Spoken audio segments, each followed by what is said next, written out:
예, 잘 쉬셨습니까? 예, 기도하겠습니다. 주님 감사합니다. 저희들 10분 동안 휴식 시간을 주시고 또 이렇게 다시 공부할 수 있도록 지켜주신 것 감사합니다. 주님 이 시간에 우리 주의 성령께서 이 자리에 임재하여 주셔서 주님이 기뻐하시는 시간이 되도록 역사하여 주시옵소서. 감사하며 예수님의 이름으로 기도하옵나이다. 아멘. 아멘. 감사합니다. 우리 다음 파워포인트 주세요. 네. 오케이. 이번 시간에는 한국에 온 선교사들 얘기를 하도록 하겠습니다. 세 가지 주제가 있는데 첫 번째는 이제 교회사의 비중심화, 그래서 환태평양 시대 이런 얘기고, 그러니까 한국에 이제 우리 한국 교회가 시작된 때가 있잖아요. 근데 그 시대가 언제인가 하면은 환태평양 시대이다 그런 얘기예요. 그 다음에 이 한국 교회사, 특별히 예수교회사, 개신교죠. 여기에서 한미 수호 통상조약이 굉장히 중요합니다. 그래서 1882년에 대해서 우리가 좀 생각을 해볼 것이고, 그 다음에 한국에 온 선교사들 어떤 분이었나. 그래서 이분들의 선교의 특징이 있어. 선교의 특징.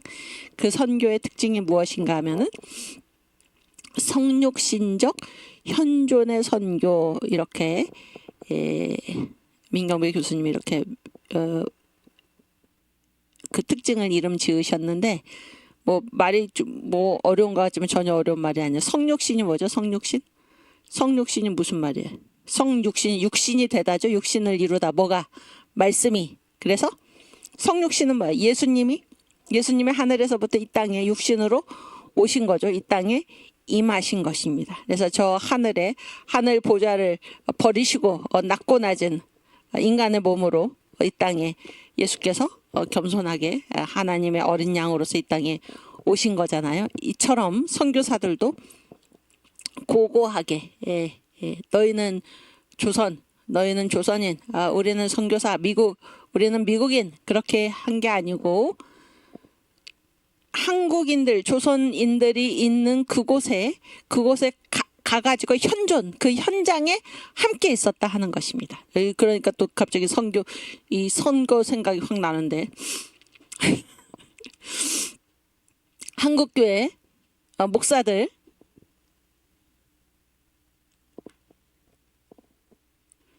이 나라의 지식인들,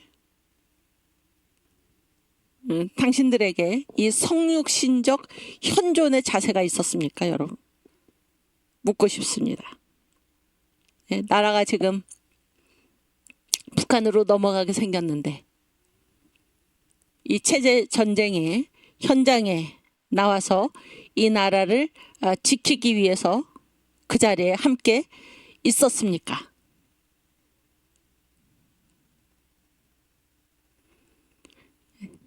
네?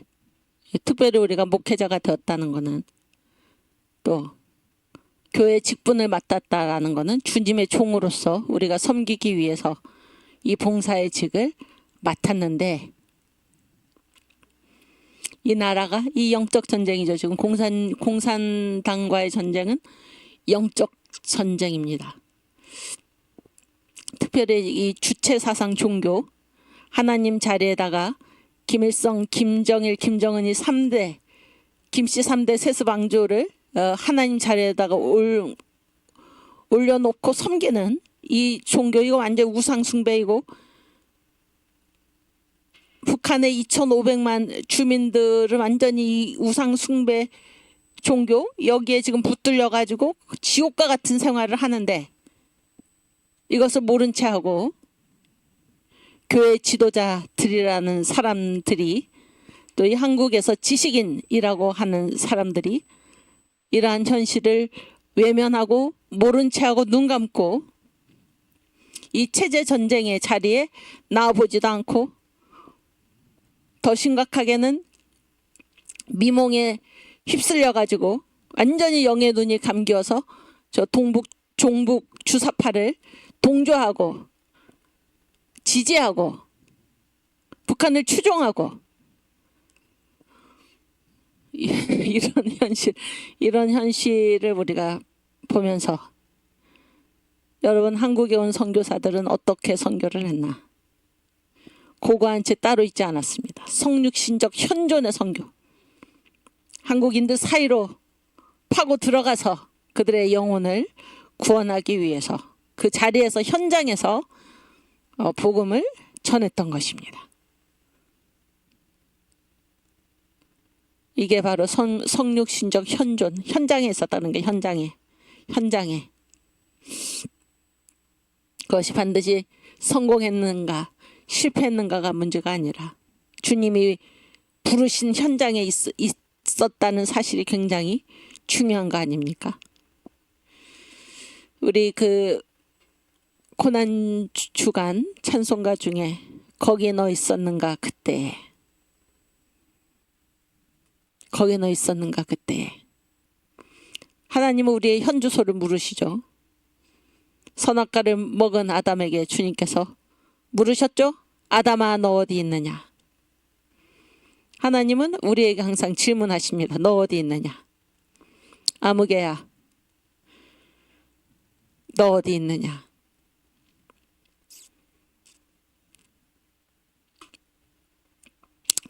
윤동주가 쓴 그 시가 있어. 윤동주는 다 아시죠?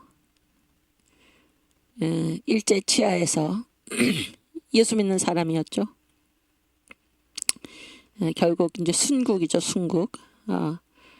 이 윤동주가 쓴 시 중에 제목이 아마 무서운 시간입니다. 무서운 시간. 날 부르는 게 누구요? 날 부르지 마오. 이런 시가 있어요. 무서운 시간. 그러니까 예수 믿는 사람들은 암흑의 시간 가운데서도 암흑의 터널을, 역사에서 우리가 암흑의 터널을 지나는 때가 있죠. 그때에도 누가 부르는 소리를 들어야 합니까? 날 부르는 게 니요. 주님이 부르시는 것입니다. 주님이. 성육신적 현존의 선교. 예수께서 하늘 보좌를 버리시고 이 땅에 낮고 낮은 종의 모습으로 인간으로 오셨듯이, 그래서 죄인된 우리와 함께 계시면서 우리를 구원하셨듯이, 예수를 따르는 모든 사람들은 이 영적인 체제전쟁의 현장에 우리가 반드시 예수의 편에 서서 그 현장에서 있어야 할 것입니다. 그가 성공했는지 그가 실패했는지 그건 전혀 중요하지 않습니다. 주님이 부르시는 현장에 있었는가, 아니면 온갖 핑계를 다 대면서 눈을 감고 귀를 막고 그 자리에 있지 않았는가, 이 차이가 있을 뿐입니다. 네.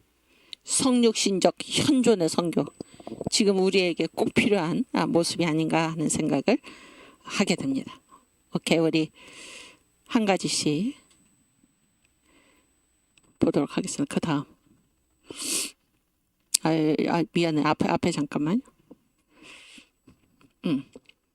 그래서 여기에 가장 처음에 보면 이 용어를 설명하고 가겠는데, 여기 파워포인트 보겠어요. 교회사의 비중심화라는 게 있어요. 교회사의 비중심화.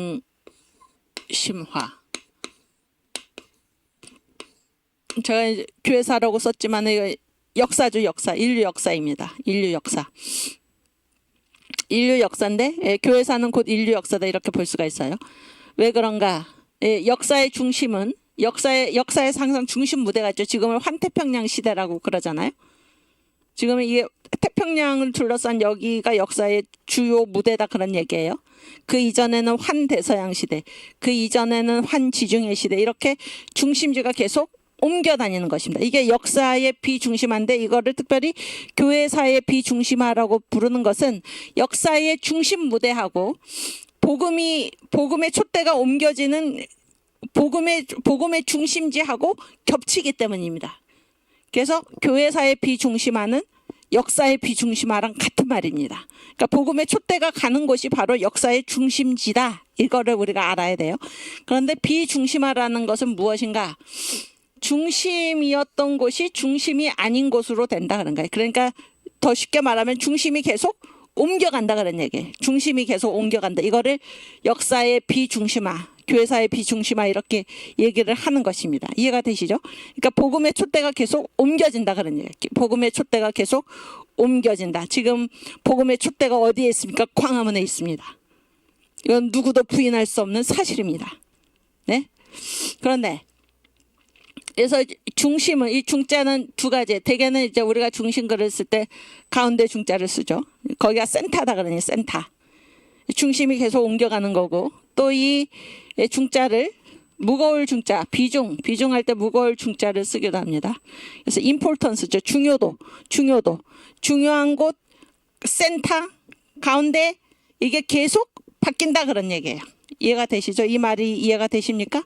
그래서 역사의 중심, 역사의 가운데, 또 역사에서 중요한 비중 있는 이런 곳들이 계속해서 바뀐다 그런 거예요. 역사가 진행이 되면서 이거를 우리가 교회사의 비중심화 이렇게 얘기를 하는 것입니다. 네, 그 다음 보여주세요.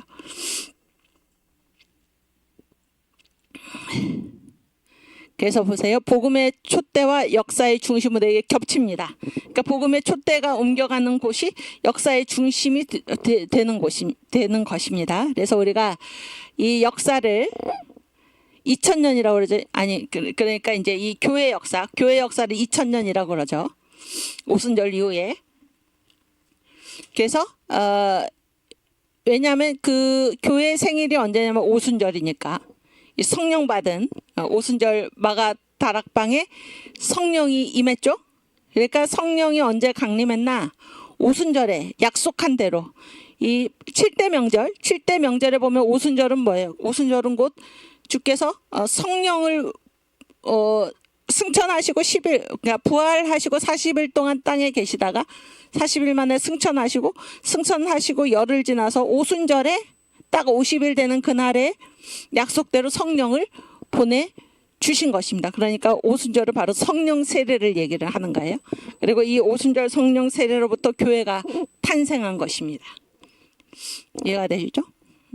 그래서 이때로부터 이제 우리가 초대교회 500년 여기 보시면 표에 보시면 초대교회 500년 그 다음에 중세교회 1000년 그 다음에 근대교회 500년인데 그래서 2000년이 합치면 그런데 이제 근대교회를 둘로 나누면은 종교개혁교회 130년, 현대교회 370년 이렇게 이 정도로 얘기를 합니다. 이해가 되셨죠? 그래서 이 초대교회 때는 복음의 촛대가 어디에 머물러 있었나? 거기가 바로 역사의 중심 무대였다 그런 얘기를 해서 초대교회의 이 4개 중심 도시가 어디에? 예루살렘의 뭐에 오순절 성령의 불이 예루살렘 마가 다락방에 떨어졌잖아요. 그렇죠? 스데반의 순교 이후에 흩어졌죠. 흩어져 가지고 어디서 처음으로 이방인들로부터 크리스찬 그리스도인이란 말을 어디서 들었습니까? 소아시아에 있는 안디옥에서 들은 것입니다. 그래서 그 초대교회 역사에서 맨 처음에 복음의 중심지가 예루살렘에 있다가 그 다음에 또 어디로 가서 안디옥으로 갔다가 그런 얘기. 그 다음에 어디로 갑니까?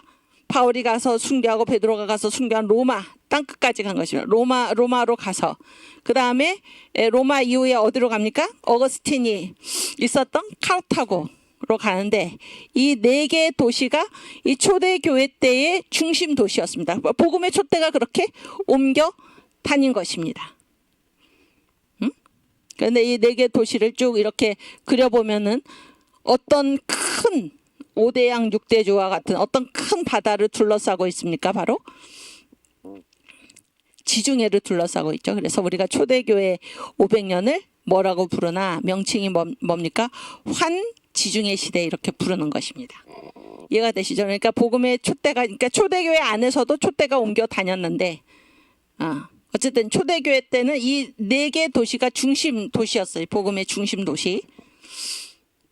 그리고 중세교회, 중세교회가 시작이 되죠. 중세교회는 1000년이에요. 1000년. 그래서 중세교회의 특징은 뭔가 하면은 교회가 이제 둘로 나누어집니다. 둘로.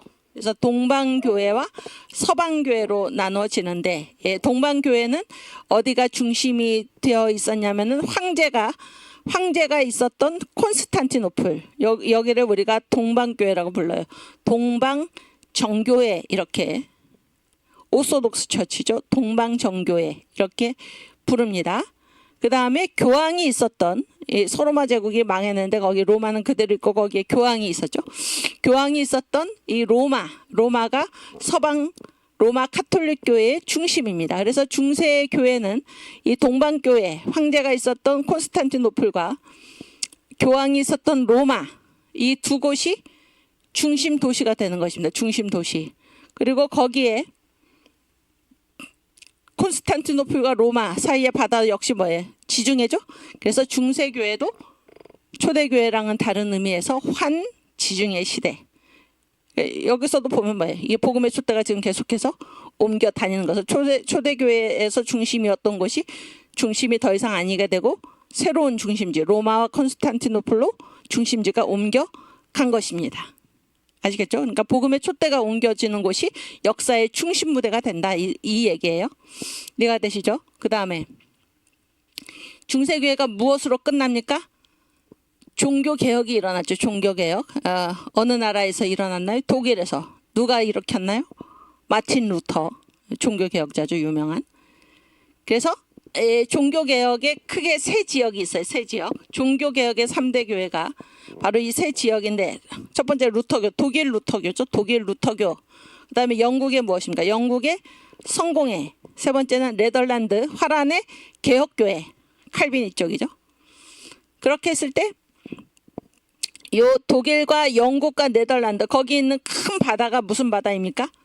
대서양이죠. 그래서 우리가 종교개혁교회를, 그 시대를 환대서양 시대 이렇게 부릅니다. 환대서양 시대.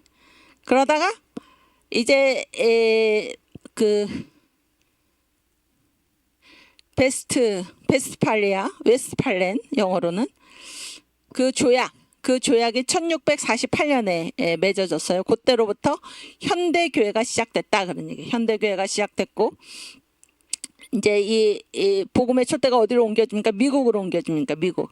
그리고 미국에서 복음을 전해준 나라가 한국인데, 지금 미국이 선교 제1위 국가, 한국이 선교 제2위 국가. 그렇게 해서 미국과 한국이 이 현대교회의 중심 국가입니다. 중심 국가인데, 미국과 한국 사이의 바다가 무슨 바다입니까? 태평양이죠. 그래서 이 현대교회를 무슨 시대라고 부르나? 환태평양 시대 이렇게 부릅니다. 이해가 되시죠? 그래서 저도 어렸을 때, 지금은 학교에서 어떤 말을 계속 듣고 자랐습니까? 지금은 환태평양 시대다. 무슨 우리나라가 뭐 이렇게 우리나라 국교가 기독교로 된 그런 나라도 아니잖아요. 그런 나라도 아닌데도, 그러니까 이게 무슨 말인가 하면은 역사의 중심 무대하고 교회사의 중심 무대가 같다는 것입니다. 복음의 촛대가 있는 곳이 역사의 중심지다, 그런 얘기예요. 그래서 무슨 교회에서 그런 말을 한 게 아니야. 이 나라에서 뭐라고 얘기하나. 이 시대는 지금 무슨 시대인가? 환태평양 시대 이렇게 가르친 것입니다. 그런 얘기를 다 듣고 여러분도 듣고 자랐고, 지금도 환태평양 시대 아닙니까? 그렇죠? 이게 이제 현대교회사를 우리가 환태평양 시대라고 부르는 것은 복음의 촛대가 지금 미국과 한국에 있다, 그런 얘기. 그래서 미국과 한국 사이에 이 바다가 무슨 바다예요? 태평양이죠. 태평양, 환태평양. 그래서 미국이 선교 제1위 국가이고 한국이 선교 제2위 국가이다. 역사나 국력이나 크리스천 인구수나 이런 모든 것에서 그거를 우리가 이제 비례로 따지면은 우리가 미국에 훨씬 못 미치는데도 우리가 선교 제2위 국가이다라는 거는, 이게 비율적으로 따지면 우리가 선교 제1위 국가랑 마찬가지입니다. 그 정도로 지금 복음의 촛대가 미국과 한국에, 특별히 한국에 있고, 이 세계를 세계를 복음으로 변화시킬 그런 그 복음의 능력, 복음의 촛대가 지금 한국에, 특별히 광화문 이승만 광장에 이 예배에 와 있다라는 사실을 여러분 생각하시기를 바랍니다. 특별히 청교도 신학원에서 공부하시는 여러분들, 한국교회가 지금 또 우리가 대부분 다 잠들어 있다라고 얘기하지 않습니까? 먼저 깨어난 여러분들, 복음의 촛대가 우리에게 있음을 기억하시고 일할 수 없는 시간이 오기 전에 우리가 정성을 다하여, 하나님은 어떻게 사랑하라고 그랬어요? 내 마음과 몸과 뜻과 힘과 목숨을 다해 하나님을 사랑하라고 그러셨잖아요. 또 내 이웃을 내 몸과 같이 사랑하라 그러셨잖아요. 우리의 모든 것을 다하여 주께서 우리에게 명령하신 이 일을 반드시 감당할 수 있기를 바랍니다. 오케이, 그 다음. 그래서 이제 1882년이 굉장히 중요해요. 1882년은 우리나라 역사에 있어서 무엇이 가장 먼저이겠습니까? 이때 여러 가지 역사가 있었지만 가장 중요한 거는 우리가 기독교 국가하고 최초로 조약을 체결한 해입니다. 기독교 국가, 서양에서 처음으로 우리가 조약을 체결한 국가가 미국인데, 미국은 뭐예요? 서양이고 기독교 국가이면서 그때 당시에 세계 최강의 나라입니다. 세계 최강의 나라. 그런 나라가 이 세계에서 보잘것없고 이름도 없고 가난하고 아무 별 볼 일 없는 이런 한국과 조약을, 수호 통상 조약, 서로 지켜주고 통상을 하는 이런 조약을 체결을 한 것입니다. 이게 바로 1882년이에요. 그 민경배 교수님께서는 1882년을 한국 근대사 1882년 론 이런 것을 주장을 하세요. 근데 저는 이제 이거를 한국 근대사의 여명 이렇게 해서 그 한국 장로신문에 이제 글을 쓴 적이 있는데, 1882년에 어떤 일이 일어났나? 첫 번째는 이모군란이 발생을 했는데, 이모군란이 뭐예요? 이게 이모군란이 90군데죠. 90군데. 그래서 신식 군대를 이제 양성을 하면서 자기들이 이제 심한 차별을 받는다고 생각을 하면서 군인들이 이제 난을 일으킨 거잖아요. 그러니까 1882년에, 그러니까 힘에는 여러 가지 힘이 있어요. 물리적인 힘이 있고 정신적인 힘이 있고 뭐 영적인 힘이 있는데, 물리적인 힘에서 신식 군대 양성, 이것 때문에 이모군란이 발생을 한 거잖아요. 그랬을 때 이 물리적인 힘에서의 근대화를 시작했던 것이 바로 1882년이다 그런 얘기고, 그 다음에 1882년에 또 뭐가 만들어졌냐면 태극기가 우리나라의 무엇입니까? 우리나라의 국기죠. 국기. 우리나라 깃발이 태극기잖아요. 태극기가 언제 만들어졌냐면 바로 이때 만들어졌어요. 1882년에 박영효가 이제 일본의 수신사로 가면서 그래도 뭔가 우리나라를 상징하는 뭐 기가 있어야 되지, 깃발이 있어야 되지 않겠나? 그렇게 해서 일본으로 가는 배 안에서 만들어진 것이 바로 이 태극기입니다. 근데 태극기가 얼마나 아름답습니까? 그 뜻이 얼마나 무궁무진하고 깊습니까? 그렇죠? 그러니까 그게 타고 가는 배 안에서 나왔다라는 거는 이미 그 안에 그러한 것이 들어있었다 그런 얘기. 들어있었다. 그러니까 순식간에 그 타고 가는 배 안에서 그렇게 만든 것이죠. 어쨌든 이 태극기, 우리나라를 상징하는 국기가 만들어진 때다 그런 얘기. 1882년이. 그 다음에 아까 얘기했던 가장 중요한 한미 수호 통상 조약이 체결됐어요. 그래서 조선에서 최초로 서양의, 동양이 아니야, 서양의 기독교 문명국가, 그것도 세계에서 가장 막강한 미국과 조약을 맺었다. 한국 근대사의 여명이죠. 또 저 만주에서 아까 얘기했죠. 서상륜 이런 사람들이 누가복음과 요한복음, 성경을 한글로 번역한 한글 쪽 복음서가 간행이 됐다. 아까 힘에는 여러 가지 힘이 있다고 그랬죠. 신식 군대 양성이 물리적인 힘이라면은 누가복음, 요한복음, 성경의 성경을 한글로 편했다. 이건 뭐예요? 어떤 힘입니까? 정신적인 힘이고 영적인 힘입니다. 영적인 힘. 그렇죠? 영적인 힘이죠. 또 이때 영국에서는 헨리 벤이라는 사람이 있어요. 영국 런던 선교회 명예 총무, 런던 선교회 토마스를 파송, 아까 한국 최초의 개신교 순교자 토마스가 런던 선교회 파송이거든요. 거기에 명예 총무로 있었던 헨리 벤이라는 사람이 이 해의 3자 원칙을 발표해서 3자 스스로 하는 게 3가지다 그런 건데 자립, 자치, 자전. 이게 뭐예요? 스스로 한다. 자립이 뭐예요? 자립. 자립이 뭡니까? 스스로 선다. 자치. 스스로 다스린다.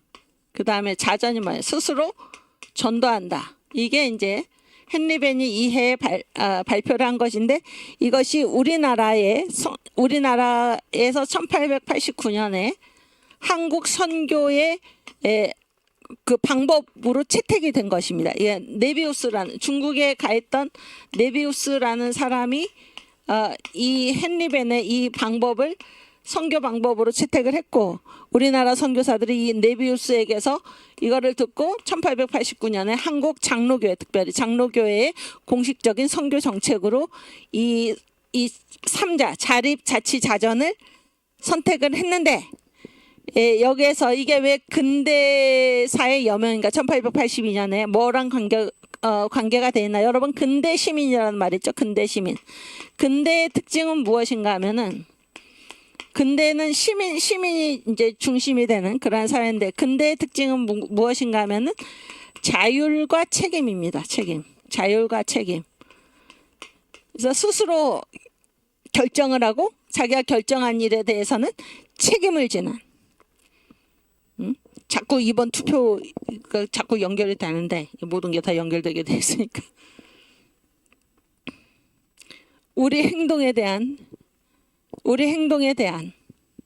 그래서 우리는 우리나라 국민 전체죠.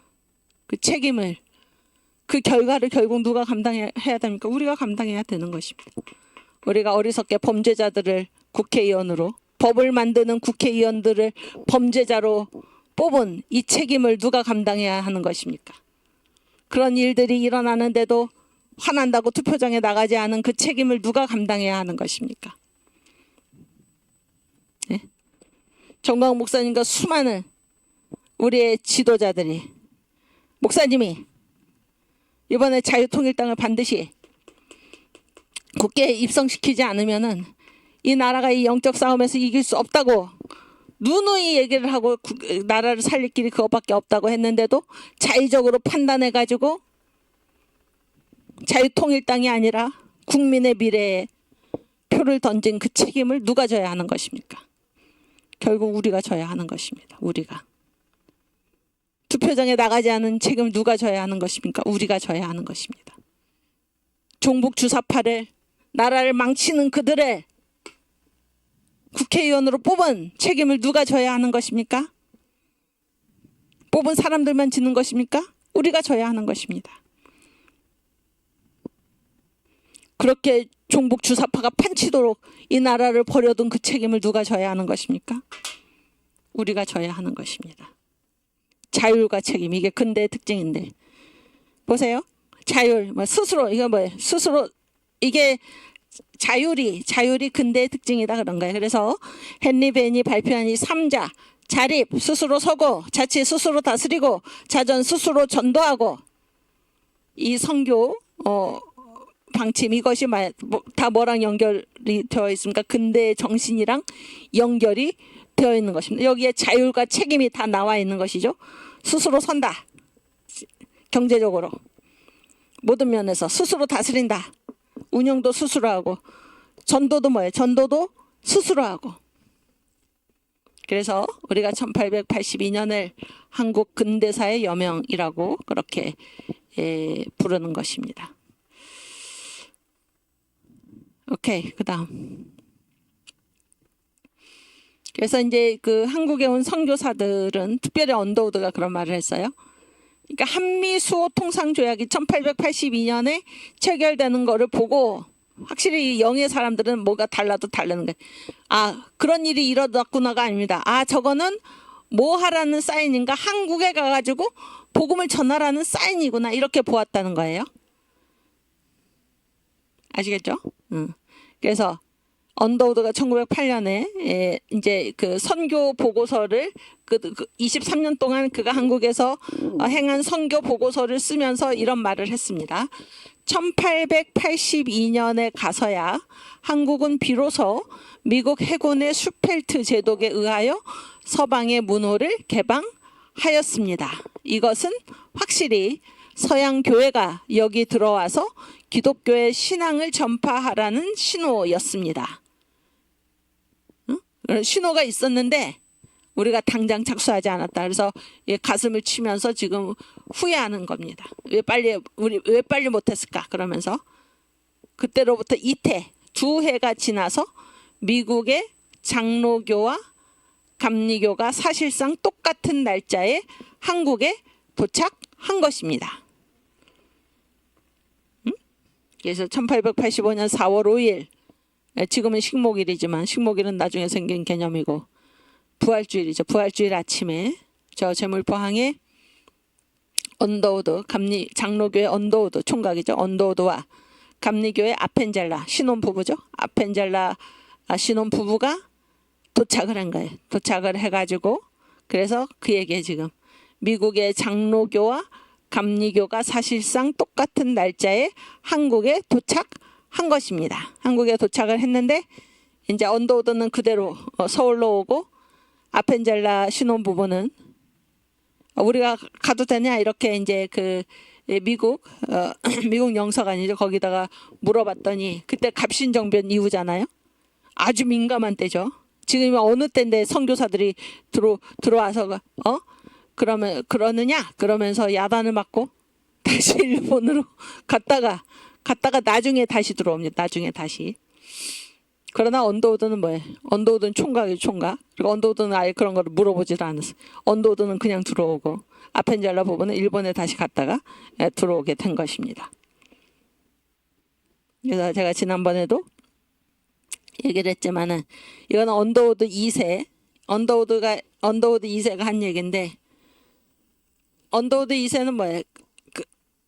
그 사람들 사이에 장로교가 먼저 한국 땅에 발을 디뎠냐, 감리교가 먼저 한국 땅에 발을 디뎠냐 그런 걸로 막 얘기를 하는 사람들이 많은데 그런 건 전혀 중요하지 않다 그런 얘기. 전혀 중요하지 않다. 근데 이제 그런 걸로 얘기하는 사람들 중에 어떤 얘기가 있나? 아펜셀라가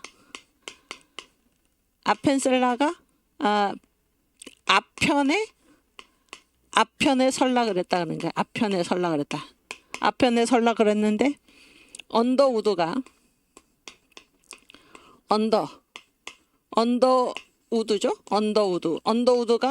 나무 아래로 먼저 지나갔다. 이렇게도 얘기를 하는데 네, 언더우드 이제는 그런 게 전혀 중요하지 않고 우리 이 선교사들이 와가지고 이 한국 선교 빛나는 세계 어디에서도 찾아볼 수 없는 놀라운 그런 선교를 이루어냈다 그런 얘기를 언더우드 2세가 한 일이 있습니다. 오케이. 아까 그다음 그래서 한미수호 통상조약은 한국에 가서 선교하라 그런 사인이었다 그런 얘기예요. 그런데도 우리가 2해나 꾸물거리고 있었다. 너무 가슴 아프다 이렇게 언더우드가 얘기를 한 것입니다. 여러분 이 시대의 사인을 보시기를 바랍니다. 지금 하나님이 한국 교회를 통해서 대한민국을 통해서 어떤 일을 하시려는가 하는 사인을 보아야 하는 것입니다. 우리가 아무 감각 없이 살아서는 안 돼. 우리는 언제나 하나님 앞에서 살아가고 하나님이 지금 어떤 일을 하고 싶어 하시는가라는 것을 항상 기민하게 예민하게 촉각을 거기에 기울이면서 그것이 우리 삶의 목표 아닙니까? 그렇게 살아야 할 것입니다. 한미수호 통상조약이 체결되는 거 보면서 이거는 한국에 가서 복음을 전하라는 신호구나 이렇게 생각했던 선교사들처럼 우리도 이 시대에 민감해야 하는 것입니다. 저 종북 주사파, 이 북한 추종자들, 저 우상 숭배자들, 누가 저들을 이 땅에서 다 몰아내야 하겠습니까? 한국 교회입니다. 교회가 이 영안이 열려야 하는 것입니다. 듣는 귀, 하나님의 말씀을 듣는 귀가 열려야 하는 것입니다. 예, 지금 한국에 온 선교사들 얘기하고 있는데 이제 선교의 자유, 이제는 선교해도 좋다 이런 윤허가 떨어집니다. 드디어. 그런데 이 한국 개신교회의 경우에 천주교회는 달랐어요. 천주교회는 어떤 식으로 했냐면 힘의 문명이죠. 그래서 막 선교의 자유를 획득하려고 획득 어떤 권리로서 획득하려고 막 한국 사람들이 잘 모르니까 이 조약문에다가 교묘하게 어떤 아리송한 그 문구를 집어넣어서 뭐 하려고 한다든지 이렇게. 그러니까 한국에 들어온 천주교회는 그게 이제 로마 카톨릭 교회 천주교회의 선교 방식에 그런 게 많은데 어떤 권리를 획득하려고 아주 그것을 위해서 그 노력을 한 것이 굉장히 많습니다. 굉장히 많으나 그러나 한국에 들어온 예수교회 개신교회 선교사들은 전혀 그렇게 하지 않았어요. 선교 자유를 막 찾기 위해서 선교사 자유를 얻으려고 막 싸우지 않았어요. 그냥 가서 복음을 전했습니다. 복음을 전하니까 한국인들이 거기에 마음이 스스로 감동이 돼가지고 한국인들이 선교의 자유를 주시오. 한국인들이 재촉해가지고 선교의 자유가 떨어진 그런 경우가 바로 한국에 들어온 예수교회입니다. 그래서 이 선교라는 거는 들려질 권리이다 이렇게 말을 합니다. 들려질 권리. 이 말을 누가 했는지 제가 지금 잊어버렸는데 어떤 분이 한 말이에요. 선교는 들려질 권리다. 여러분 이 들려질 권리라는 말이 마음에 이게 편안하게 이 말이 아무렇지도 않게 편안하게 들리십니까? 아니면 어색합니까? 들려질 권리. 응? 선교는 들려질 권리이다. 이 말이 편안합니까? 어색합니까?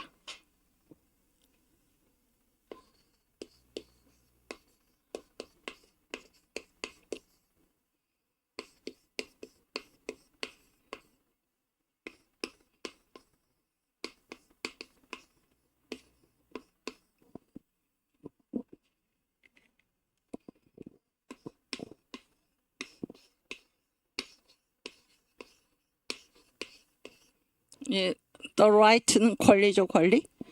여기 to be heard는 들려지다라는 말이죠. 선교는 들려질 권리이다. 이 말이 자연스럽습니까? 아니면 어색합니까? 한번 여기 댓글창에다가 한번 올려보세요.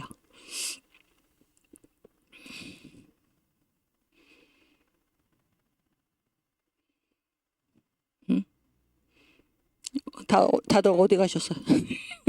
댓글창에다가 이 말이 자연스러운지 아니면 어색한지 한번 올려보세요.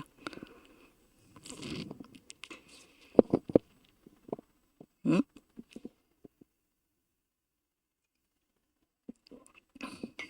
다들 어디 갔어? 권리라는 말은 이게 적극적인 말입니까? 소극적인 말입니까? 권리라는 말은 적극적이죠. 굉장히. 그렇죠? 나한테 권리가 있다. 적극적이잖아요. 그런데 들려지다. 이거는 들려지다라는 말은 적극적입니까? 소극적입니까? 소극적이죠.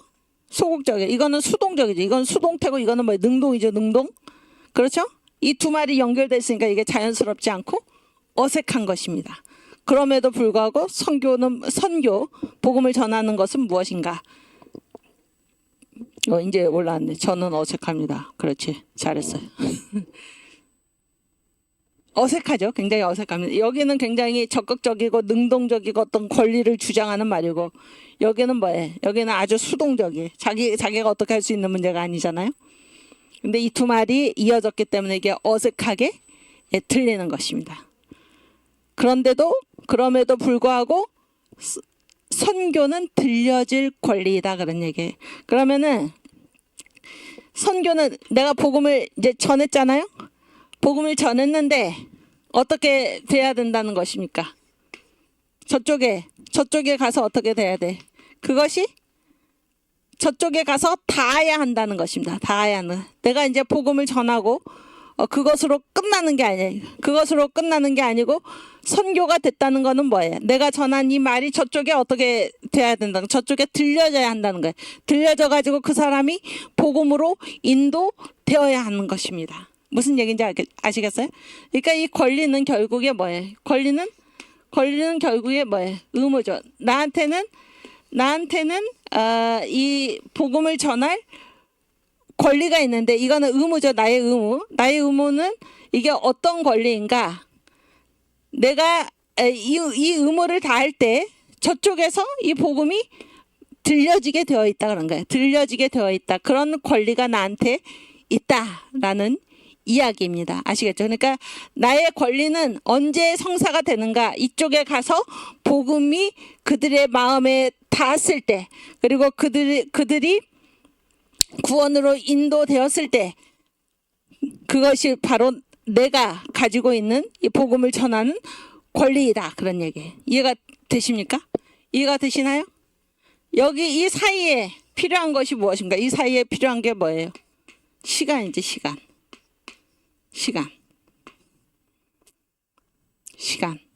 그렇죠?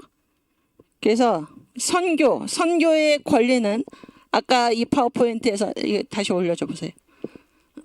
선교의 자유라는 거는 내가 마음껏 선교할 수 있도록 나한테 자유를 주시오 이렇게 추구하는 것이 아니에요. 그런데 한국에 온 가톨릭 교회는 이거를 추구를 했어요. 아예 그 조약문 속에 이거를 넣으려고 했어요. 시도를 하고, 또 한국 사람들이 뭐 이게 조약문을 잘 모른다고 그래서 어떤 나라, 프랑스죠. 어떤 나라의 경우에는 교묘하게 조약문 사이에 애매모호한 말을 집어넣어 가지고 이 말을 집어넣어서 한국 사람들이 모르고 거기에 이 사인을 하면은 곧 선교 자유를 나라에서 허락한 것처럼 보이도록 하는, 이렇게까지 이 카톨릭 경우, 천주교의 경우에는 막 선교 자유를 조약문에 집어넣어 가지고 허락을 받으려고 애썼다 그런 얘기예요. 그러나 개신교회는 전혀 그렇게 하지 않았고, 그런데 개신교회의 선교의 자유가 선포가 됐어요. 정부에 의해서. 왜 선포가 됐나? 한국인들이 오히려 이렇게 우리나라를 사랑하는 이 사람들에게, 이렇게 헌신적인 사람들에게 선교의 자유를 주시오 이렇게 얘기를 한 것입니다. 그래서 선교의 자유, 이 권리는 추구하는 것이 아니라 주어지는 것, 수동적으로 주어지는 것이다. 그런 얘기를 지금 하고 있는 것입니다. 오케이. 이거 다시 올려줘봐요. 그래서 선교는 들려질 권리이다. 우리의 권리는 언제 발휘가 되나? 저쪽에 가서 닿았을 때. 그런 얘기예요. 그래서 1898년에 스왈런 선교사가 있어요. 스왈런 선교사, 윌리엄 스왈론. 그러니까 선교사들한테는 다 그 한국 이름을 지어줬어요. 한국 이름을 뭐라고 지어줬냐면 소안론이라고 지어줬는데, 소안론 발음이 비슷하잖아요. 다 뜻이 있어요. 소자는 한문으로 제가 써놨는데 야소할 때 소자예요. 안은 편안하다, 그러니까 편안하다. 론은 뭐예요? 말하다, 논하다 이런 얘기죠. 아주 이름을 잘 지었어요, 이 사람은. 이게 그 선교 자유가 주어지고 나서 이름을 지은 게 아니에요. 소알론 선교사가 한국에 왔을 때 이름을 소안론이라고 영어 발음이랑 비슷하게 지었는데 아주 잘 지었다라는 거는, 소안론이 뭐예요? 예수를 편안하게 전하다, 예수를 편안하게 말하다잖아요. 그런데 이게 바로 선교의 자유죠. 선교의 자유. 그래서 전도하는 일로, 그러니까 외국인이 국내에서 지방을 돌아다닐 때 여권 같은 게 있어야 되잖아요. 그때 당시 여권을 뭐라고 불렀냐면 호조라고 불렀어. 호조. 이 여권을 처음 받은 사람, 전도하는 일로 다녀도 좋다라고 지방을 다닐 때 개항지 외에 다른 곳에 갈 때 필요한 게 이 호조 여권인데 그 여권에 전도하는 일로 다녀도 좋다라는 그 선교의 자유가 허락된 그 여권을 그 호조를 최초로 받은 선교사가 바로 스왈론 선교사예요. 그러니까 그의 이름대로 된 거예요. 이름대로 소안론 예수를 편안하게 논하다. 그래서 이분이 받은 선교 그 호조 여권의 그 이름이 뭔가 하면 인전교사예요. 인전교사. 인자는 원인. 왜 다른 데로 지금 가나? 전교. 교를 전하러 간다. 복음을 전하러 가는 거죠. 사자는 일사자입니다. 그래서 복음을 전하는 일로 가도 좋다. 이렇게 호조 여권을 받은 최초의 선교사가 누구냐면 스왈론 소안론 선교사예요. 그래서 그 영어로는 뭐라고 적혀 있었나? American Missionary Teacher. 미셔너리 티처가 뭐예요? 선교하는 교사. 그렇죠? 한문으로는 인정교사. 전도하는 일로 다녀도 좋다. 그걸 받은 사람이 스왈론 1898년에 받았는데 왜 1898년에 이 스왈론 선교사에게 이제 이 호조가 주어진 것은 그 이후로 다른 선교사들도 마찬가지죠. 지방 다닐 때 뭘로 다녀도 되는 거예요. 전도하러 가도 된다 그런 얘기. 이게 선교의 자유잖아요. 왜 1898년에 이런 일이 일어났는가? 그래서 지금 한국 교회사에서 보면은 이 초대교회에 있어서 교세가 갑자기 급격하게 그 이전하고는 비교할 수 없을 정도로 급격하게 증가하는 그런 일이 두 번 있었는데 두 해 초대교회에서 그게 바로 1895년하고 1907년입니다. 1907년은 어떤 일이 있었나요?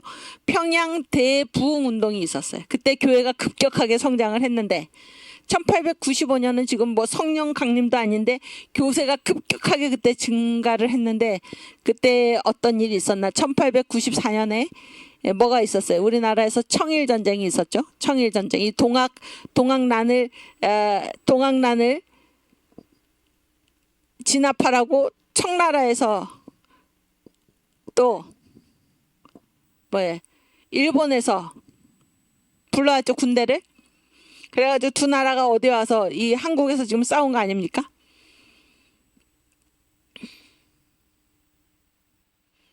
근데 이제 여러분 그 전쟁이 있고 나면은 뭐가 돕니까? 전염병이 돌잖아요. 전염병. 그래서 이 1895년에 교세가 갑자기 증가한 이유는 이 청일 전쟁 후에 이 전염병이 온 나라를 이제 휩쓸었을 때 이때 선교사들이 자기 한 몸을 돌보지 않고 이 환자들을 치료하고 구해낸 것입니다. 물론 죽은 사람들도 많죠. 죽은 사람들도 많고 사람이 죽으면 어떻게 합니까? 장례식을 치러줬다네. 장례식을. 한국 사람이 언제 외국 사람한테 이런 대접을 받아본 일이 있습니까? 전에 민경배 교수님께서 3월 마지막 주에 처음 강의를 하실 때 그때 이 얘기를 하셨죠. 저 시구문, 광희문 시체가 나가는 출구 얘기도 하시면서 이 얘기를 하셨잖아요. 여러분 이 전염병에 선교사들은 외국 사람들이잖아요. 선교사들이 더 잘 견딜 수 있을까요? 아니면 한국 사람들이 더 잘 견딜 수 있을까요? 한국에서 도는 이 전염병에 취약하기로 말하면은 이 외국인, 미국인 선교사들이 더 이거를 견디기 어려운 것입니다. 깨끗한 데서 문명 국가에서 그렇게 살다가 이 한국의 비위생적인 이곳에 와가지고 또 외국인으로서 이게 물도 설고 말도 설고 이런 모든 고난을 감내하면서 그런데 양반이라도 자기의 식구가 전염병에 걸리면은 살아있는 사람을 여러분 양반은 이 나라를 짊어지고 가는 사람들이 양반 아닙니까? 양반인데도 자기 식구를 그냥 살아있는 사람을 갖다 버린 거예요. 저 시구문 그쪽으로 내보낸 겁니다. 죽은 사람은 말할 것도 없고.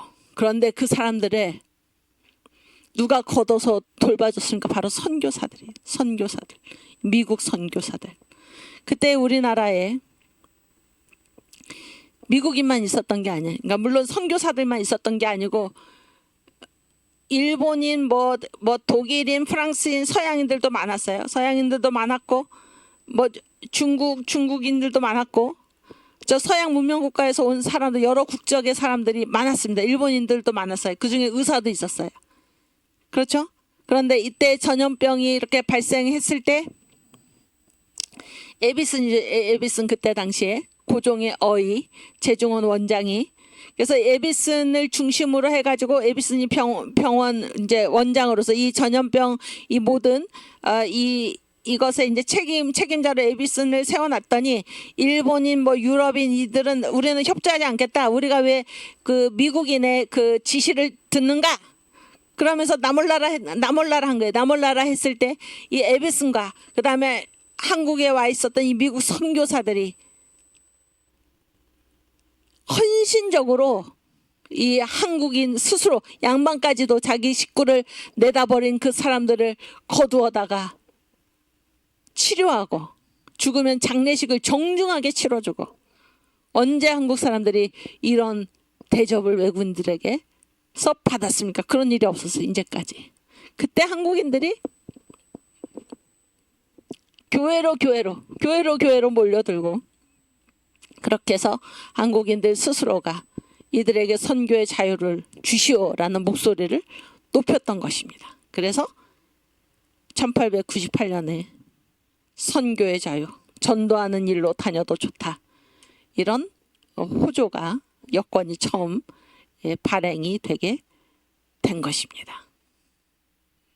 그래서 한국에서의 선교의 자유는 선교의 자유를 달라 이렇게 해서 선교의 자유를 막 추구하러 쫓아다닌 게 아니고 성육신적 현존의 선교, 한국인들이 예수를 믿든 안 믿든 그들이 죽어가는 그 현장에 한국인들보다 더 열악한 그런 조건에 살던 외국인이니까 이곳에 와가지고 그들이 헌신적으로 자기 몸을 돌보지 않고 이 한국인들을 거둔 결과, 그래서 그것을 보고 많은 사람들이 이들이 지금 왜 이렇게 우리를 사랑하는가, 이들은 예수를 믿기 때문이야. 그렇게 해서 많은 사람들이 교회로 몰려들고 그 결과로 선교의 자유가 마침내 주어진 것입니다. 감동적이죠. 감동적입니다. 오케이, 그 다음.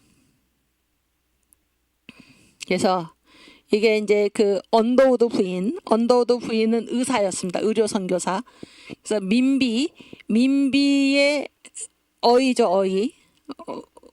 고종의 어이가 있듯이 민비에게도 어이가 있었는데, 이 릴리어스 호튼 언더우드의 호튼 여사가 이제 민비의 시의였어요. 민비를 모시는 그런 의사였는데, 고종의 어이는 에비슨이고, 근데 언더우드도 총각으로 왔고, 이 호튼 의사도 처녀로 왔어, 한국에. 여기서 만나서 결혼을 한 것입니다. 근데 9살이나 연상의 여인이었어요, 이 호튼 여사가. 그래서 호튼이 1850년생이고 언더우드가 1859년생이었는데 결혼을 했습니다. 결혼을 해서 그 언더우드 1888년인가 그 정도에 결혼을 했어요. 그래서 이제 이 언더우드 2세가 1890년에 이제 태어났어요. 그래서 언더우드가 자기의 첫 아들, 근데 외아들입니다. 외아들, 독자죠, 독자. 독생자죠, 독생자. 독생자라는 말을 많이 사용을 했습니다. 그러니까 하나뿐인 아들이다, 그런 얘기잖아요. 그런데 이 언더우드 2세가 언더우드가 이 총각이었다가 이제 아들을 얻고 나서 얼마나 기뻤는지, 1890년에 이제 첫 아들을 얻고 그 이름을 뭐라고 지은지 아십니까? 원한경 이렇게 지었어요. 원은 이제 언더우드의 한국 이름이 원두우입니다. 원두우. 그러니까 원시의 원시인데 자기 아들의 이름을 한경 이렇게 지었어요. 한은 한성할 때 한자고 경은 경사경자예요. 이거는 서울의 경사다 이렇게 이름을 지었는데 그 이름을 보면은 그가 얼마나 한국을 사랑했는지 또 첫 아들을 얻고 나서 얼마나 그가 기뻐했는지 그런 그 마음이 다 이 이름에 고스란히 담겨 있는 것이잖아요. 그런데 이릴리어스 호튼 여사가 쓴 책이 있어요. 쓴 책이 상투 속에서 보낸 15년. 인데 이제 우리나라 말로는 상투의 나라 한국 이렇게 번역이 됐습니다. 상투의 나라 한국. 근데 영어로는 15 years, 그러니까 15년. Among the top notch. 톱 노치가 뭐예요? 상투예요, 상투 가운데서 보낸 15년. 이건데 이제 상투의 나라인데 상투의 나라 한국인데 거기에 거기서 이 얘기를 한 거예요. 여기 보여주세요. 이때 이 전염병이 돌았을 때 어떤 일이 있었나 그런 얘기예요. 그래서 이제 제가 이 장로신문에 글을 쓴 것인데 저기 인간 예수가 가는구나. 그래서 거기에 이제 그 책에 나오는 글입니다. 어느 여름날 아침에 어스무레한 새벽 햇빛 속에서 서둘러 걸어가는 언더우드 씨를 보았던, 자기 남편이죠. 언더우드 씨를 보았던 어떤 사람은, 그러니까 새벽, 그러니까 야간에 이제 환자들 밤늦게까지 환자를 돌보고 새벽에 이제 새벽 햇빛 속에서 걸어가는데 서둘러 걸어가는 언더우드 씨를 보았던 어떤 사람은 뭐라고 그랬나 보세요. 저기 인간 예수가 가는군. 언더우드를 보고 뭐라고 불렀나요? 인간 예수 이렇게 부른 거예요. 이게 이 사람들 잘 모르니까. 저기 인간 예수가 가는군. 그는 쉬지도 않고 밤이고 낮이고 늘 환자 곁에서 일한다네 하고 말했다. 왜 그는 그런 일을 할까? 하고 다른 사람이 말했다. 그건 그가 우리를 사랑하기 때문이야 하고 대답했다. 그러니까 이 언더우드가 이제 이 환자들 한국 사람들을 돌보고 새벽 어스름한 햇빛 속에서 자기 이제 집으로 돌아가는 거죠. 그거를 보고 한국인 2명이서 지금 대화를 주고받은 것입니다. 근데 뭐라고 불렀나 언더우드를? 저기 인간 예수가 가는군. 그는 쉬지도 않고 밤이고 낮이고 늘 환자 곁에서 일한다네. 그랬더니 옆에 있던 사람이 왜 그는 그런 일을 할까? 대답하기를 그건 그가 우리를 사랑하기 때문이야. 이게 선교사들이 어떠한 태도로서 어떠한 마음으로서 어떠한 행동으로서 이 한국인들에게 복음을 전했는가. 이건 또 복음을 전한 것도 아니지. 이건 뭐예요? 이건 복음을 전한 게 아니고 일단 뭐예요? 이게 전염병이 도니까는 한국인들도 나 몰라라 했던 자기 가족조차 갖다가 버렸던 그 사람들을 선교사들이 가서 그들을 사랑해서 네? 그러다가 죽은 선교사들도 있고 전염병이 옮아가지고 돌봤던 거예요. 돌보니까 무슨 가서 복음을 전한 게 아닌데 돌보니까는 한국 사람들이 그 모습 보면서 뭐라고 얘기했나? 아, 저기 인간 예수가 가는 거예요. 우리를 사랑하기 때문에 저런 일을 하는구나. 이게 바로 성육신적 현존의 선교. 그 현장에 있어서 함께 있어서 이끌었던 그런 모습이죠. 그런 모습. 함께 그 현장에 서 있었다 그런 얘기예요. 성육신적 현존의 선교. 이 때문에 한국의 선교의 자유가 주어진 것입니다. 그래서 예전에 영화 제목이 있어요. 영화 제목이 더 싱어.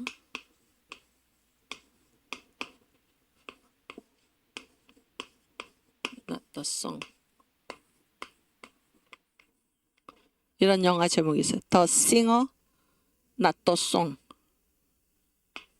뭐가 아니라 뭐다. 이런 말인데 싱어는 뭐예요? 싱어가 뭔가요? 웅진님, 싱어가 뭐예요? 싱어 가수지 가수. 송은 뭐예요? 놀이지? 그렇지? 그러면 뭐가 아니라 뭐예요? 뭐가 아니야? 노래가 아니고? 그렇지. 노래가 아니라 가수다. 그런 얘기예요. 노래가 아니라 가수다. 이게 영화 제목이에요. 이게 영화 제목인데 1958년인가 그때 나온 영화예요. 그때 이제 그때 우리나라에서는 이거를 뭐라고 번역해서 영화를 방영을 했냐면은 상처받은 일요일 이렇게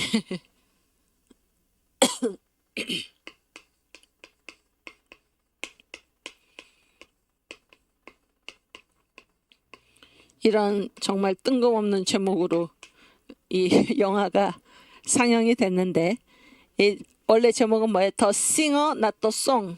Not the Song. 노래가 아니라 singer, 가수다. 이런 영화예요. 이게 이게 이제 무슨 내용인가 하면은 그 영국 성공회 있잖아요. 영국 성공회 신부가 이제 영국 성공회는 다 뭐예요? 이게 파견제죠. 파견제.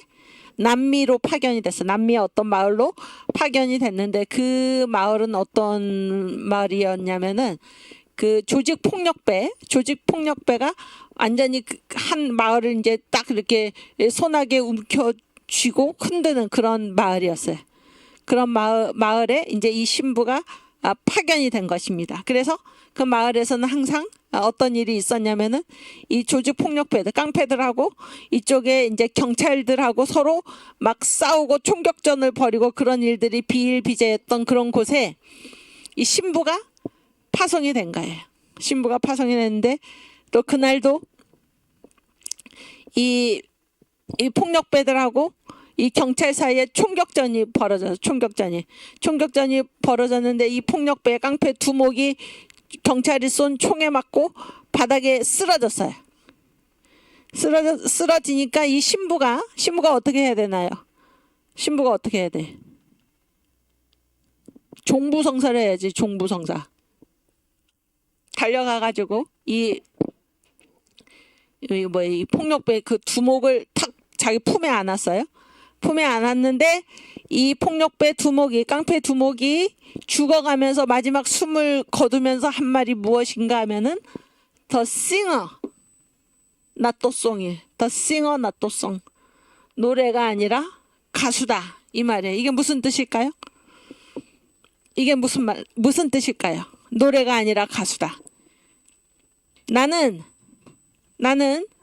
당신이 말하는 예수, 뭐 하나님, 무슨 삼위일체, 뭐 어쩌고 그 노래는 무슨 말인지 모르겠어. 그러나 The singer, 그 노래를 부르는 당신을 보니까 알겠어. 이 얘기.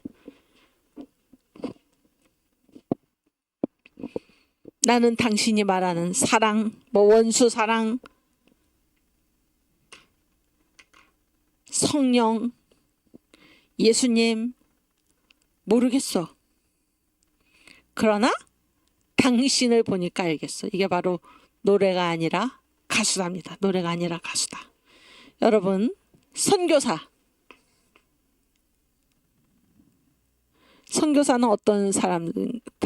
어떤 사람들인가요? 예수 복음을 노래하는 가수입니다. 노래하는 가수. 그가 하는 말이나 이 모든 것은 노래죠. 노래가 들려지는 게 아닙니다. 누가 부릅니까? 누구를 통해서 그 노래를 알게 됩니까? 싱어, 가수를 통해서 알게 되는 것입니다. 가수를 통해서. 한국에 오신 선교사들은 성육신적 현존의 선교, 현장에서 노래를 부른 것입니다. 현장에서. 그래서 그들이 부르는 그 노래의 뜻은 내가 알지를 못해도 노래를 부르는 당신, 인간 예수, 당신을 보니까 내가 알겠습니다. 이게 바로 성육신적 현존의 선교입니다. 우리 청교도 신학원의 모든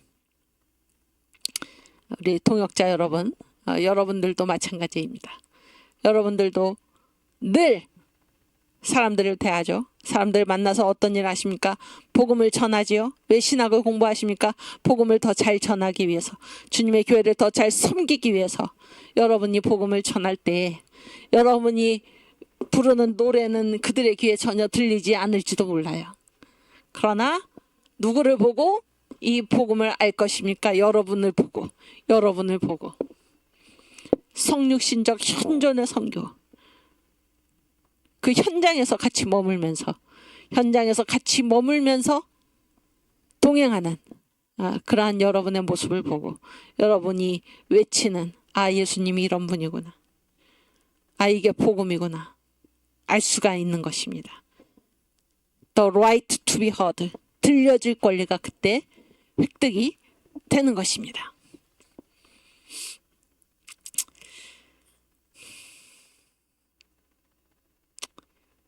네, 그 다음 이제 이 언더우드 선교사의 기도문 한번 읽도록 하겠습니다. 언더우드 선교사의 기도문. 그러니까 여기 지금 뭐 코로나 때 얘기 쓰시는 분도 계신데, 한국교회가 과연 한국교회의 믿음이 과연 있었는가? 노래로 부르기는 노래 가사는 항상 뭐였어요? 신사참배 한 사람들을 정죄하고 어떻게 그런 일을 벌일 수가 있는가 했던 노래를 불렀던 사람들이, 소강석 목사 같은 사람들이 각 교단의 총회장들을 다 이끌고 문재인을 찾아가서 밥을 얻어 먹으면서 광화문의 극우 목사가 대통령의 심기를 불편하게 해드려서 매우 죄송하다, 말도 안 되는 얘기를 하면서 19명만 예배 드리게 해주셔서 감사합니다. 이게 무슨 일이에요? 이게 그 노래가, 그런 노래를 불렀던 사람이 그런 식으로 행동을 한 것입니다. 한국교회 대다수가 침묵했습니다. 예배를 드리지 않았습니다. 그들이 외쳐왔던 예수를 믿는 믿음이 그때 당시에는 어떻게 된 것입니까? 사람을 두려워할 것인가? 하나님을 두려워할 것인가? 외쳤던 그 복음이 어떻게 된 것입니까?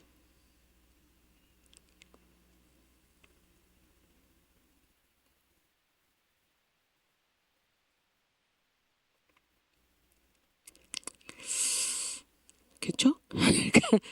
무슨 말을 하는가가 아니라, 무슨 노래를 부르는 것이 아니라 그 가수가 중요해요. 가수. 당신을 보니까 당신이 전하는 예수를 알겠습니다. 이렇게 되어야 하는 것입니다. 예수님도 그러셨잖아요. 나더러 주여 주여 하는 자마다 천국에 들어가는 것이 아니요, 하늘에 계신 내 아버지의 뜻대로 행하는 자라야 천국에 들어간다. 이렇게 말씀하셨죠?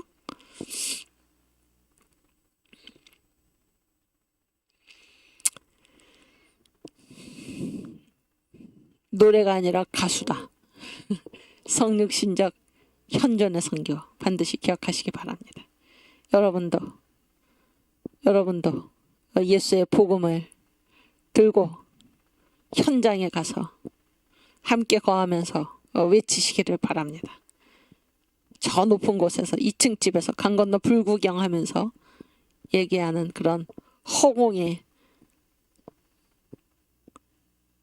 허공을 치는 그런 말이 되지 않기를 바랍니다. 오케이, 우리 언더우드 선교사의 기도문 같이 읽겠습니다. 나는 새로운 나라, 즉 정치적, 지적, 영적으로 무질서와 무지와 미신의 속박으로부터 해방된 나라, 기독교 한국이 내 눈앞에 똑똑히 보이는 것만 같다. 그러니까 선교사가 왔던 이 한국은 어떤 나라에서 정치적으로 무질서하고 무지하고, 지적으로 무질서하고 무지하고, 영적으로 무질서하고 무지하고, 정치적인 무질서, 지적인 무지, 영적인 미신의 속박, 이런 데 사로잡혀 있던 그 나라에 선교사들이 와서 복음을 전한 것입니다. 그래서 그 모든 것으로부터 해방된 나라, 기독교 한국이 내 눈앞에 똑똑히 보이는 것만 같다. 그리고 머지않아 모든 마을마다 기독교 정신을 가진 기독교인 교사들이 기독교적 가르침을 줄 수 있는 학교가 세워지고 주요 도시에는 기독교 대학과 기독교 중고등학교가 세워지며 전국에 있는 모든 도시에는 자립할 수 있는 기독교 병원들이 세워질 것을 기대한다. 이거 보세요. 학교. 그렇죠? 대학과 중고등학교. 병원. 또 교회. 선교사들이 오셔서 한 일입니다. 이게 다 뭐예요? 이게 근대화죠, 근대화. 그 다음. 이게 다 예수 복음으로 돼야 된다 그런 얘기예요. 예수 복음으로. 또한 나는 영향력 있는 여성 전도사들과 성서 낭독자들과 여성 집사들이 곳곳에 아니 전국에 걸쳐 많이 세워져서 고통받는 사람들을 돌보고 죽음 앞에 신음하는 사람들에게 희망과 용기를 북돋아 줄 수 있기를 바라며 그리스도의 사랑을 실질적으로 몸소 실천할 수 있는 자선단체들도 많이 세워지기를 소망한다. 여기 보시면 누구를 강조하고 있나? 여성을 강조하고 있어요. 여성을.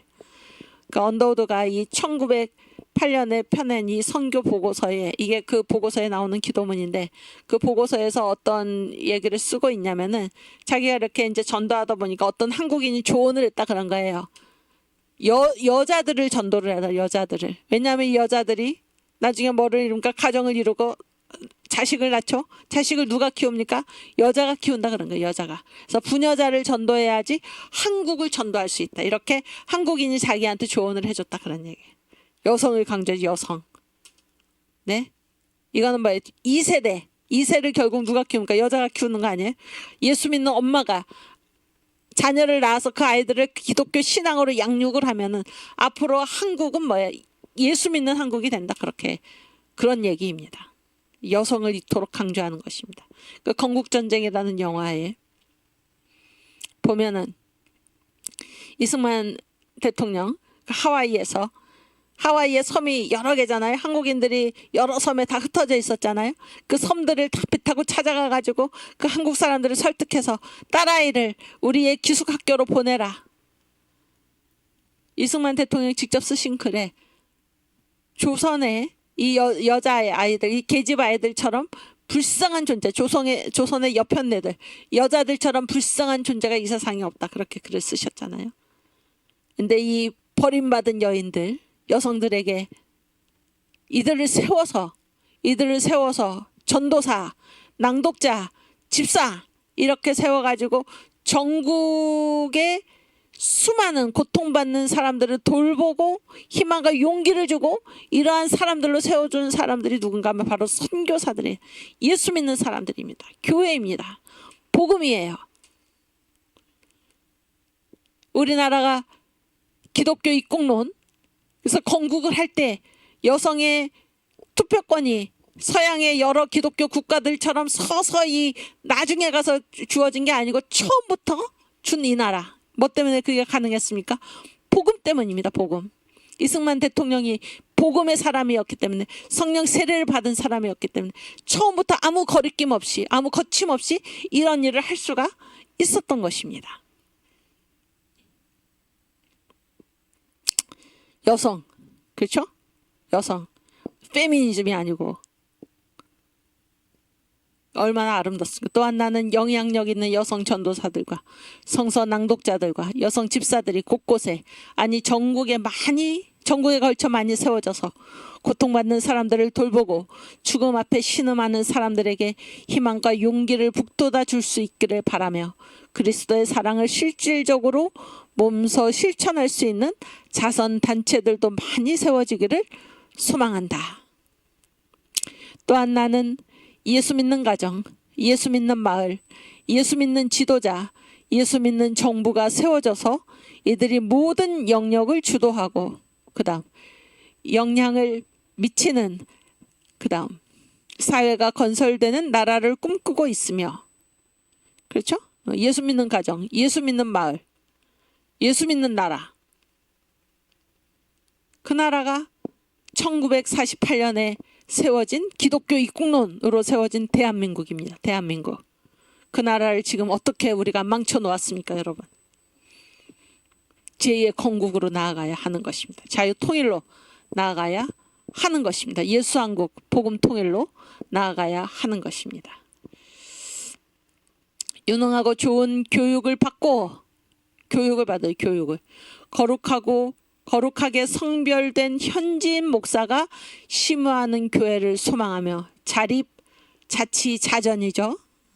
하나 되고 종파를 초월한 거룩한 그리스도의 교회, 즉 장로교나 감리교나 감독제의 구분이 없고 유대인이나 헬라인이나 야만인의 구분도 없으며 묶인 자나 자유한 자의 구분이나 할례자나 무할례자의 구분도 없이 오직 그리스도가 모든 것 위에 모든 것 되시는 교회를 소망한다.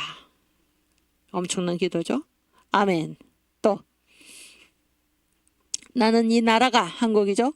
강하고 온유한 팔을 내밀어 한편으로는 중국을 안고 다른 한편으로는 일본을 보듬어서 동북아 3국의 한국이 기독교로서 중국과 일본을 끌어안고 기독교 국가연합을 이룰 것이다. 이렇게 보는 것입니다. 일본에 대해서는 지나친 편견과 보수적인 태도를 지향하고 일본 싫어했죠 우리가. 중국에 대해서는 변함없는 신뢰를 유지함으로써 중국은 또 좋아했죠. 그런데 이 한국이 기독교 복음으로 중국은 상업으로 일본은 군사로 일어날 것인데 한국은 기독교로 일어날 것이다. 한국은 복음으로 일어날 것이다. 이게 선교사들의 비전이었죠. 기독교 복음으로 중국과 일본을 끌어안아서 세 나라 사이에 세세무공하신 세세무공이 뭐예요? 변치 않는다 그런 얘기죠. 어린 양의 영광을 찬양하며 만왕의 왕이요 만주의 주 되신 예수 그리스도.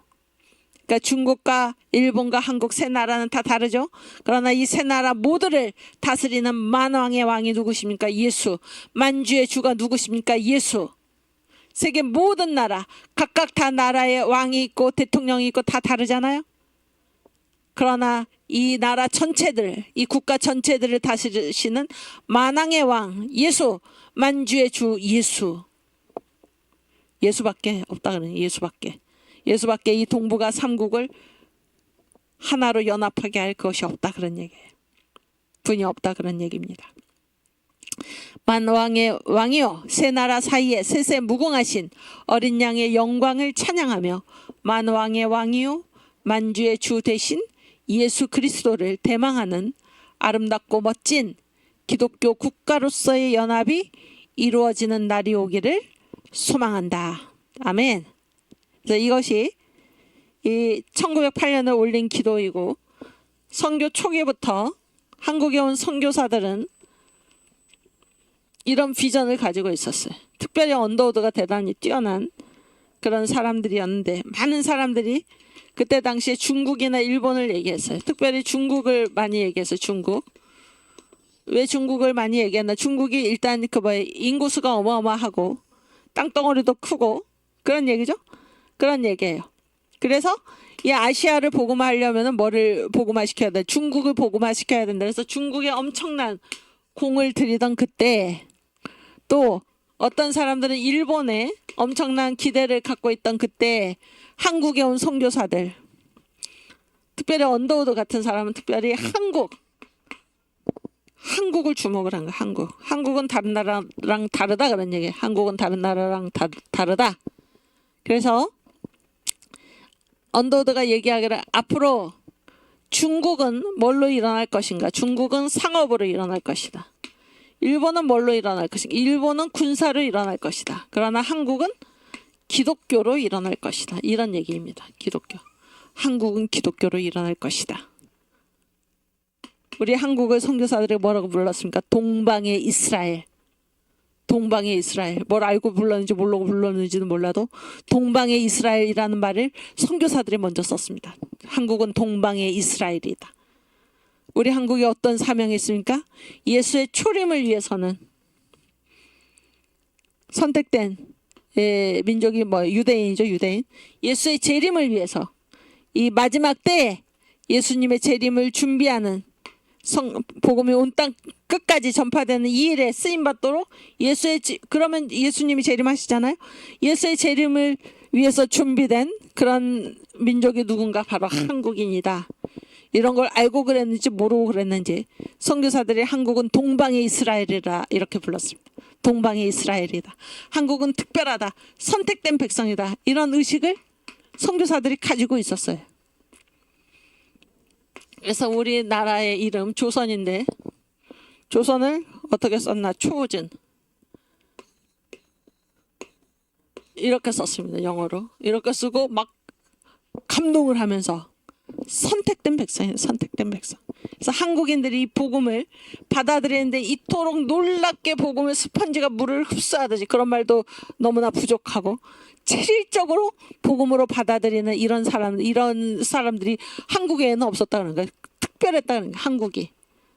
그래서 언더우드 같은 사람은 앞으로 중국은 상업으로, 일본은 군사로 일어날 터인데 한국은 반드시 기독교로 일어날 것이다.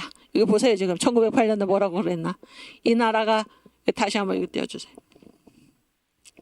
이 나라가 강하고 온유한 팔을 내밀어 한편으로는 중국을 안고 다른 한편으로는 일본을 보듬어서 일본에 대해서는 지나친 편견과 보수적인 태도를 지향하고 중국에 대해서는 변함없는 신뢰를 유지함으로써 세 나라 사이에 셋에 무궁하신 어린 양의 영광을 찬양하며 만왕의 왕이요 만주의 주 대신 예수 그리스도를 대망하는 아름답고 멋진 기독교 국가로서의 연합이 이루어지는 날이 오기를 소망한다. 그래서 이 130년 지금뿐만이 아니라 이미 100년이 지난 그때에도 이 언더우드 선교사의 비전이 그대로 이루어진 것입니다. 중국은 상업으로, 일본은 군사로, 그러나 한국은 기독교로 일어날 것이다. 그대로 되었죠. 지금 그대로 되었습니다.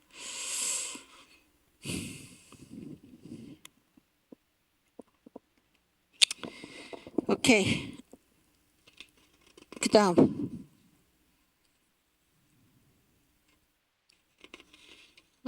이거 한번 읽어볼까요? 성육신적 현존의 선교. 그래서 이제 그 이사벨 비숍이라는 그 영국 여성분이에요.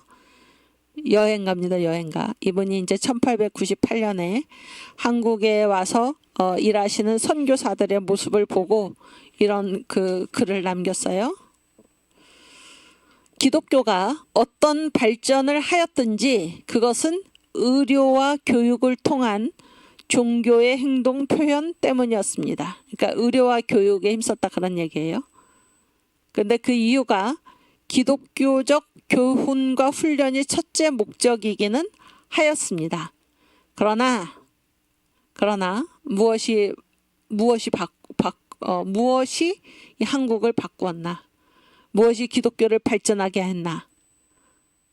그러나 선교하는 이들의 따사하고 위엄 있으며 사랑에 넘치는 고귀한 영향이, 노래가 아니라 가수다 그런 얘기.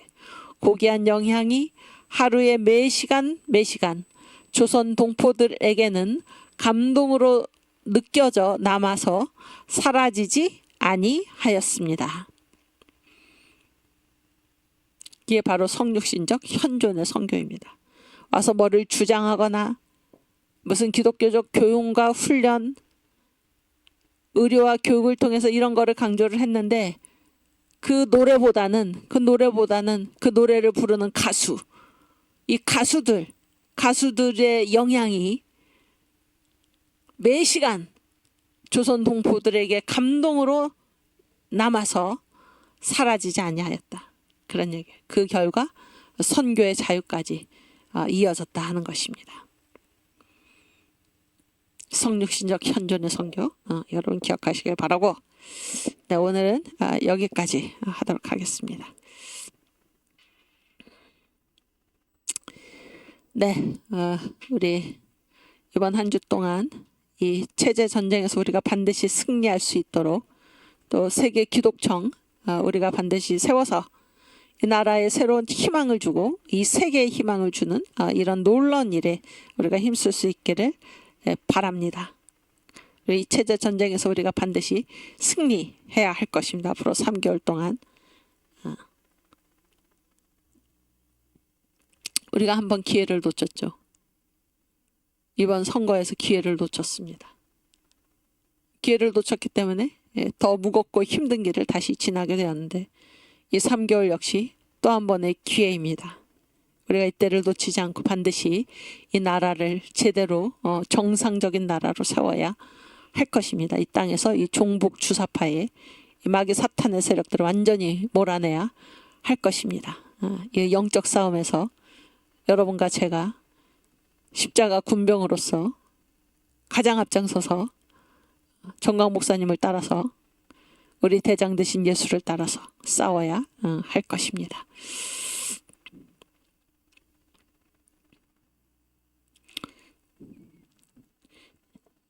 우리 기도하겠습니다. 주기도문 하고 마치겠습니다. 하늘에 계신 우리 아버지, 이름이 거룩히 여김을 받으시오며 나라 임하옵시며 뜻이 하늘에서 이룬 것 같이 땅에서도 이루어지이다.